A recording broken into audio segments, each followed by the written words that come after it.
Hey there, I'm Scott Winfield, and welcome to Victorian Opera's web series Artists in Isolation. On this episode, we're delighted to be joined by much-loved mezzo-soprano Dimity Shepherd. Dimity, thank you so much for joining us. Oh, thank you for having me, Scott. It's lovely to be here. For those who've seen you off stage, they'll recognise you as a lifelong fashionista, and you are always so impeccably dressed. I have to ask quickly, what are you wearing today? And then also, secondly, what do clothes bring you as a person? Well, it is true. I'm a fashion tragic, I think you might say. Today I am uncharacteristically wearing artificial fibres, which I have to really love the print of something or the style of it to buy something that's made out of, polyester, which this is. But I just love the colour so much. It was just a little cheap Topshop dress that I bought years ago. But honestly, to be perfectly honest, it's been a tough week in Melbourne for all of us, I think, with this mask wearing in the second lockdown. And I have had a couple of challenging days, and so today I thought I really needed a friendly colour to make me feel a bit more pizzazzy, and that is what clothes mean to me. They actually really can cheer me up and make me feel bright and bring me a lot of fun and pleasure, and I love putting things together. Through COVID-19, one of the things that you've been doing is creating a web series as well, Opera Closets, where people like yourselves, opera singers who love fashion, are able to share some of the great things that they have in their wardrobe. Tell us about the project. Well, it was actually an idea that Ali McGregor suggested to me. She had said, why don't you do something with your love of fashion and interviewing other singers about fashion, and I thought it was a great idea. I mean, for a long time people have said to me, why don't you do, why aren't you on Instagram, and why don't you do something with your outfits and things, and I actually held off social media for a long time, basically because I had a fairly strong instinct that I'd be potentially nauseating on it and just post endless pictures of myself in gorgeous dresses. And I kind of thought, I don't know that the world needs that. So I kind of didn't do it for a long time. But somehow with the whole COVID thing going on, when Ali suggested that to me, I just felt like it felt like the right time. But I then kind of started thinking, stuff it, I'm just going to dress up today just for the hell of it. And I found that really brought me a lot of pleasure. And then I thought, why don't I mess around with this idea? So look, I've got a lot more Opera Closets ideas coming. I've sort of stalled on it a bit in the last month because I did 2 online concerts through Melbourne Digital Concert Hall, which took a huge amount of focus and effort and work, and that really kind of has stalled the Opera Closets project for a bit. But for anyone who has watched it and enjoyed it, there's more coming, and I hope you will enjoy it. Yeah. Dimity, you've been such an important part of Victorian Opera's history and have been with the company in so many different productions since its very early days. What role has Victorian Opera played in your life? Oh, it's played a really big part in my life, actually. I have felt it's been the closest thing to a sort of work home for me as an artist. And it does feel like a work home. I feel really proud that I've been a part of the company since it started. And I think it's a unique company in that it really does feel like a family when you work with Victorian Opera, and I love that I've been able to do a real mixture of crazy new works and traditional productions, and sung across the board in everything from opera to music theatre and my beloved areas in between that I always really love. I think the company has also viewed me as an artist that can do all of those things, which is something I have been extremely grateful for, because I think it's easy to get pigeonholed as an artist, and I've always had a real passion for singing traditional repertoire, but also wanting to do a lot of things outside of that box as well. And one side needs the other for me to feel satisfied as an artist, and Victorian Opera has allowed me to have that scope in my work, and that's been an absolute blessing too. Of the many, many productions that you've done with the company, is there anything that stands out or is particularly special to you? Oh gosh, there are many things. Black Rider was really special for me, and Lorelei was really special, and Dimity Opera was really special. I mean, those three are all pieces that sit in that very exciting territory to me that contains, you know, opera and theatre, and, you know, a lot of freedom to make sounds across the gamut of what's possible, and that's exciting to me.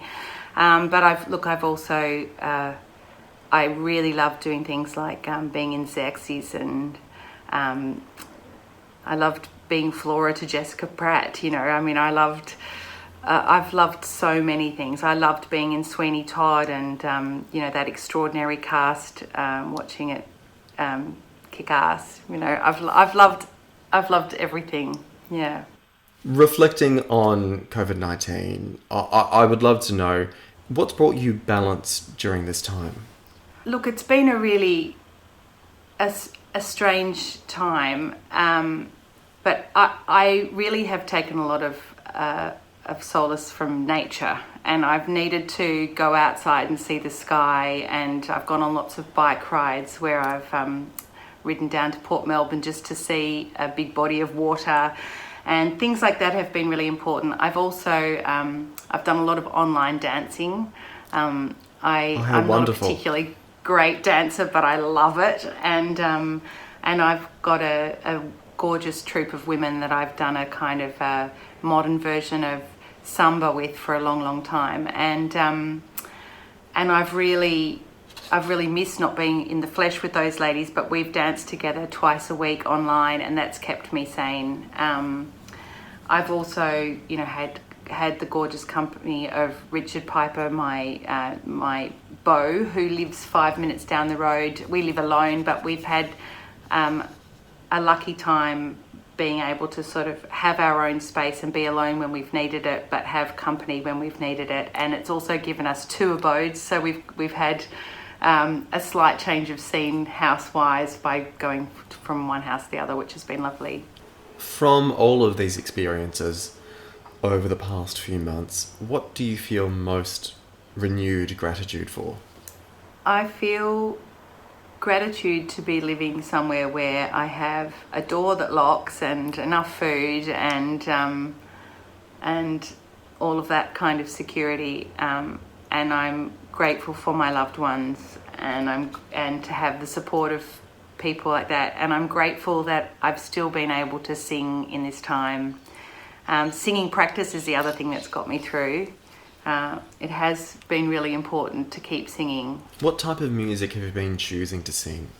Well, I've been singing. I covered Adalgisa in Norma, and I've been really enjoying still singing that. It's beautiful. It's really just makes you sing well, singing that sort of bel canto repertoire. But I also have. I did a recital where I sang a whole lot of works that were part of the musical legacy of Louise Hanson Dyer, and that took me across a wide breadth of music, everything you could imagine really. And most recently I just did a new work by Katie Abbott called Return to Sender, which was an incredible project, which was with the Flinders Quartet, and Richard Piper was the narrator. And that work was based on, basically in 2013, Julian Burnside invited Australians to write to refugees who were in Nauru, and there were a couple of thousand letters written and sent to him, and then they were all returned unopened marked return to sender, and this incredible work that we performed, this new work by Katie Abbott, the words were all taken from those letters, from what was written by, letters written by these Australians to refugees. So that was a pretty amazing project, but that project required me to sing in a million different voices too, but that's something that I kind of really enjoy. So yes, everything from low and guttural chesty stuff to sort of high, fine, spun classical sounds. So it was very challenging and I did my best. You've performed in so many new works throughout your career. What did these experiences bring to you and how did they challenge you as a performer? Well, new works are really interesting because they often tell modern stories, and so often you're sort of connecting with contemporary stories that reflect where we're at in society right now, as opposed to some of the great canon of operatic hits, which can sometimes be more like being part of a museum art form. It doesn't have to be, of course, because they can be reinvigorated too. But yeah, there's an obvious difference there. And it's also amazing getting to work with composers and librettists firsthand. And then you feel like you're sometimes the works, you can have an impact on what that work actually is because you're there in the room as it's being created and things. And so that's pretty exciting too. Dimity, as our final question, what's the first thing that you'd like to do after this time passes? I'm really looking forward to going out for a lovely meal at a restaurant with a group of friends. I'm looking forward to dancing with my girls, getting together all in one room to have a dance. I turned 50 during this lockdown. I know. And a very happy birthday to you too. It is hard to believe, Dimity Shepherd. So yes, I want to have a big party to celebrate that too. But look, the other thing, of course, that I'm looking forward to is as having a live audience again, because I've been really grateful to be a part of that, those online concert experiences I've had, but it certainly has brought home how different it is to have an audience, and I think those of us who work on the stage all the time, don't work in sort of film or TV, but we're stage animals. I mean, you realise how addictive it is to have that connection with the audience and how much it feeds your performance. And I'm really missing not having that, and I can't wait to have it again. I'm mourning it. I'm mourning not having that, and I just want to also go to a show, and I want to dress up and go to a show and run into people I know and have a laugh and a giggle and a drink, all of those things. Dimity, it's been such a joy to chat. Thank you so much for joining us, and please stay safe. Thank you, Scott. You stay safe too, darling. Look forward to seeing you in the flesh soon. Bye. For more chats with artists in isolation, you can follow Victorian Opera across social media or visit victorianopera.com.au. I'm Scott Winfield. Thanks for watching.